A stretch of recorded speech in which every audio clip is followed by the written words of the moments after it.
The Supreme Court today has heard over 100 petitions challenging the Waqf Amendment Act 2025, a law stirring intense debate over religious rights.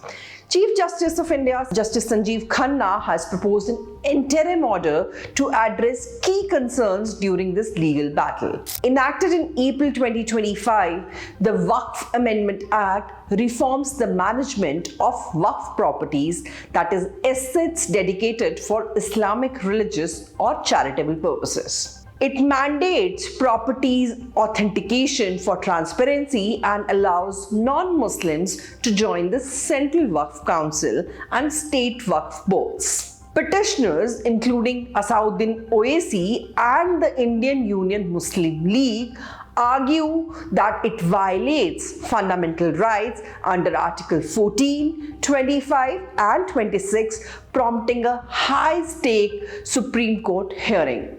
A bench led by CJI Sanjeev Khanna with Justices Sanjay Kumar and Justice KV Vishwanathan is examining the Act's constitutional validity. Today, the top court sought the centre's response and proposed a crucial interim order to protect rights during the hearing. First interim order looks like no denotification of Waqf properties.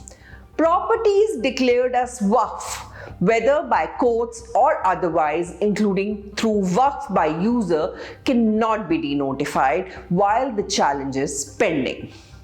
This safeguards is historic, mosque and other Waqf assets, addressing concerns that the Act's vague provisions could lead to reclassification, potentially violating Article 26, right to manage religious affairs.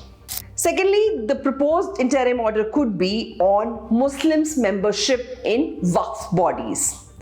The court mandates that all members of the Central Waqf Council and state Waqf boards, except ex officio members like government officials, must be Muslims. Ex officio members may be of any faith, but other appointed or elected members must be Muslims. This counters the Act's allowance of non-Muslim, responding to claims that such appointments infringe Article 25's religious freedom and Article 26 autonomy by diluting Muslims' control over Waqf governance.